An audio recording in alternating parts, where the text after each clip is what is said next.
ಪ್ರಿಯ ಸ್ನೇಹಿತರೆ, ಇನ್ಸ್ಪೈರ್ ಎಜುಕೇಷನ್ಗೆ ಸ್ವಾಗತ. ಪರೀಕ್ಷೆಗಳು ಹತ್ತಿರ ಬರುತ್ತಿವೆ. ಎಕ್ಸಾಮ್ ಸಿದ್ಧತೆಗಾಗಿ ವಿದ್ಯಾರ್ಥಿಗಳು ಪ್ರಯತ್ನ ನಡೆಸಿದ್ದಾರೆ. ಎಲ್ಲ ವಿದ್ಯಾರ್ಥಿಗಳು ತುಂಬ ಚೆನ್ನಾಗಿ ಸ್ಟಡಿ ಮಾಡಿರ್ತಾರೆ.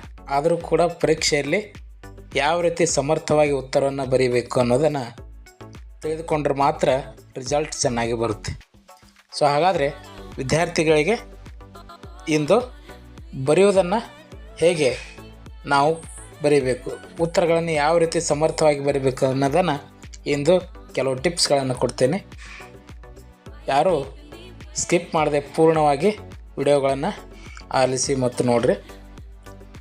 ಲೈಕ್ ಆದರೆ ಸಬ್ಸ್ಕ್ರೈಬ್ ಮಾಡಿ, ನಿಮಗೆ ಇಂಥ ವಿಡಿಯೋಗಳು ನಿಮಗೆ ಸಿಗ್ತವೆ. ನೋಡಿ, ಪರೀಕ್ಷೆ ಬರೆಯೋದು ಕೂಡ ಒಂದು ಕೌಶಲ್ಯ.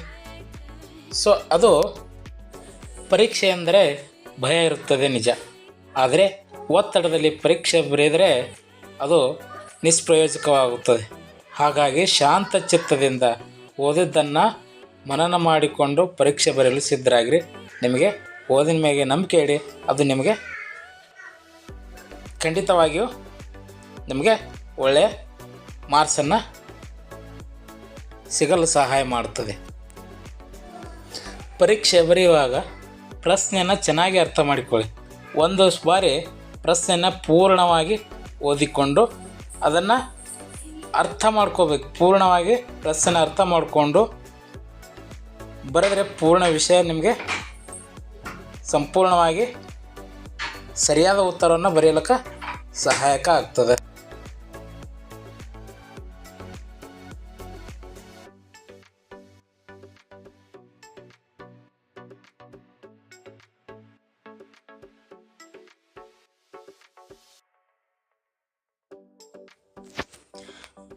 ಉತ್ತಮ ಆರಂಭ. ನಿಮ್ಮ ಉತ್ತರ ಉತ್ತಮವಾಗಿರಲು ಸಮರ್ಥವಾದ ಪರಿಚಯ ಅಥವಾ ಸರಿಯಾದ ಆರಂಭದ ಮೂಲಕ ಶುರು ಮಾಡಿರಿ.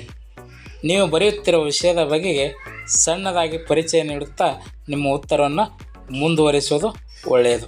ಇದರಿಂದ ಪರೀಕ್ಷೆ ವ್ಯಾಲ್ಯೂಯೇಟ್ ಮಾಡೋರಿಗೆ, ಚೆಕ್ ಮಾಡೋರಿಗೆ ನೀವು ಯಾವ ರೀತಿ ಉತ್ತರ ಬರೆದಿದ್ದೀರಿ, ನಿಮ್ಮ ಕಾನ್ಫಿಡೆನ್ಸನ್ನು ಇಟ್ಕೊಂಡು ಬರೆದ್ರೆ ಅದು ಪೂರ್ಣವಾದ ಸರಿಯಾದ ಉತ್ತರದಿಂದ ನೀವು ಬರೆಯಲು ಸಾಧ್ಯವಾಗುತ್ತದೆ. ಇದರಿಂದ ನಿಮಗೆ ಯಾವುದೇ ರೀತಿಯ ಅಂಕಗಳು ಕಡಿಮೆ ಆಗಲು ಅವಕಾಶ ಸಿಗುವುದಿಲ್ಲ. ವಿಷಯಕ್ಕೆ ಗಮನ ಕೊಡಿ. ನಿಮ್ಮ ಉತ್ತರದಲ್ಲಿ ಇರಬೇಕಾದಂತಹ ಪ್ರಮುಖ ವಿಷಯಗಳತ್ತ ಮಾತ್ರ ಗಮನ ಕೇಂದ್ರೀಕರಿಸಿ. ಪ್ರಮುಖ ವಿಷಯವನ್ನು ಬಿಟ್ಟು ಬೇರೆ ಸಂಗತಿಗಳನ್ನು ಬರೆಯಬೇಡಿ. ನಿಮ್ಮ ಉತ್ತರವು ವಾಸ್ತವ ಹಾಗೂ ವಿಷಯಕ್ಕೆ ಸಮೃದ್ಧವನ್ನಾಗಿಸಲು ಗಮನಹರಿಸಿ. ಪ್ರಶ್ನೆಗೆ ಸಂಬಂಧವಿಲ್ಲದ ವಿಷಯಗಳನ್ನು ಬರೆದರೆ ಕಡಿಮೆ ಅಂಕ ಸಿಗುವುದಕ್ಕೆ ಕಾರಣವಾಗಬಹುದು. ಆದ್ದರಿಂದ ವಿಷಯಕ್ಕೆ ಸಂಬಂಧಪಟ್ಟಿರುವಂತಹ ಅಂಶಗಳನ್ನು ಮಾತ್ರ ನೀವು ಬರೆಯುವುದು ಉತ್ತಮ. ನೀವು ಬರೆಯುವಂಥ ಉತ್ತರ ಸರಳ ಭಾಷೆಯಿಂದ ಕೂಡಿರಬೇಕು. ನಿಮ್ಮ ಯೋಜನೆ ಉತ್ತರ ಸ್ಪಷ್ಟ, ನಿಖರ ಹಾಗೂ ಸರಳವಾಗಿ ಬರೆಯಲು ಪ್ರಯತ್ನಿಸಿ. ಸರಳ ಭಾಷೆಯ ಮೂಲಕ ಉತ್ತರವನ್ನು ಕಟ್ಟಿಕೊಂಡು ಸಾಗಿರಿ. ಇದು ಕೂಡ ನಿಮ್ಮ ಉತ್ತರಕ್ಕೊಂದು ಅಚ್ಚುಕಟ್ಟುತನವನ್ನು ತರಲು ನೆರವಾಗುತ್ತದೆ. ಸಿಲೆಬಸ್ನ ಅಂಶಗಳು. ನಿಮ್ಮ ಸಿಲೆಬಸ್ನಲ್ಲಿರುವಂತಹ ಪ್ರಮುಖ ಅಂಶಗಳು ಅಥವಾ ಪದಗಳನ್ನು ಅಗತ್ಯಕ್ಕೆ ತಕ್ಕಂತೆ ಬಳಸಿರಿ. ಇದು ನೀವು ಪ್ರಶ್ನೆಯನ್ನು ಹಾಗೂ ಸಿಲೆಬಸ್ಸನ್ನು ಎಷ್ಟು ಅರ್ಥ ಮಾಡಿಕೊಂಡಿದ್ದೀರಿ ಎಂಬುದನ್ನು ತೋರಿಸುತ್ತದೆ. ನಿಮ್ಮ ಉತ್ತರಕ್ಕೂ ಗಟ್ಟಿತನ ತರಲು ನೆರವಾಗುತ್ತದೆ. ಉದಾಹರಣೆಗಳು ಹಾಗೂ ಚಿತ್ರಗಳು. ನೀವು ಬರೆದ ಉತ್ತರ ಇನ್ನಷ್ಟು ಮೌಲ್ಯಯುತವಾಗಿರಲು ಸಂದರ್ಭಕ್ಕೆ ಅನುಸಾರವಾಗಿ ಉದಾಹರಣೆಗಳು, ಅಂಕಿಅಂಶಗಳು, ಕೇಸ್ ಸ್ಟಡಿಗಳಂತಹ ಉಲ್ಲೇಖಿಸಬಹುದಾದಂತಹ ನಿಮ್ಮ ಬರಹ ಉತ್ತರವನ್ನು ವಿಶ್ವಾಸಾರ್ಹತೆಗೆ ಇನ್ನಷ್ಟು ಉತ್ತಮವಾಗಿಸಲು ಸಹಾಯ ಮಾಡುತ್ತದೆ. ಪದಗಳ ಮಿತಿ ಹಾಗೂ ಮರುಪರಿಶೀಲನೆ. ಪ್ರಶ್ನೆಯಲ್ಲಿ ಸೂಚಿಸಲಾದ ಪದಗಳಿಗೆ ಅನುಗುಣವಾಗಿ ಸರಿಯಾದ ಉತ್ತರವನ್ನು ಬರೆಯಲು ಪ್ರಯತ್ನಿಸಿ.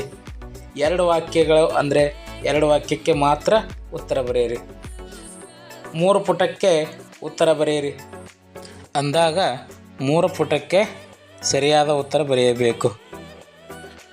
ಅಂಕಗಳಿಗೆ ಅನುಗುಣವಾಗಿ ನಾವು ಉತ್ತರವನ್ನು ಬರೆಯಬೇಕು. ಅನಗತ್ಯವಾಗಿ ಬರೆಯುವುದರಿಂದ ಸಮಯ ವ್ಯರ್ಥವಾಗುತ್ತದೆ. ಪ್ರಮುಖ ಸಂಗತಿಗಳನ್ನು ಹೈಲೈಟ್ ಮಾಡಿ. ಜೊತೆಗೆ ಎಲ್ಲ ಉತ್ತರ ಬರೆದ ನಂತರ ಮತ್ತೊಮ್ಮೆ ಪರಿಶೀಲನೆ ನಡೆಸಿ ಅಕ್ಷರ, ಒತ್ತಕ್ಷರಗಳನ್ನು, ವ್ಯಾಕರಣ ದೋಷಗಳನ್ನು ಪರಿಶೀಲಿಸಿ ಸೂಕ್ತವಾಗಿ ಬರೆದು ಪೂರ್ಣವಾಗಿ ನಿಮ್ಮ ಉತ್ತರ ಪತ್ರಿಕೆಯನ್ನು ಮುಕ್ತಾಯಗೊಳಿಸಬೇಕು. ಅರ್ಥವಾಗುತ್ತಲ್ಲ ವಿದ್ಯಾರ್ಥಿಗಳೇ? ಈ ಟಿಪ್ಸ್ಗಳನ್ನು ನೀವು ಬಳಸಿ ಉತ್ತರವನ್ನು ಸಮರ್ಥವಾಗಿ ಬರೆಯಿರಿ. ನಿಮಗೆ ಸ್ಕೋರನ್ನು ಸಿಗಲಿ ಅಂತ ಹಾರೈಸುತ್ತಾ ಈ ವಿಡಿಯೋನ ಮುಗಿಸೋಣ. ಈ ವಿಡಿಯೋ ನಿಮಗೆ ಇಷ್ಟವಾದಲ್ಲಿ ಒಂದು ಲೈಕ್ ಮಾಡಿ. ಇಂಥ ವಿಡಿಯೋಗಳು ನಿಮಗೆ ಬೇಗನೆ ಸಿಗಬೇಕಾದ್ರೆ ಒಂದು ಸಬ್ಸ್ಕ್ರೈಬ್ ಮಾಡಿ. ಇಂಥ ನೋಟಿಫಿಕೇಷನ್ಗಳು ನಿಮಗೆ ಬೇಗನೆ ಸಿಗುತ್ತವೆ. ಧನ್ಯವಾದ.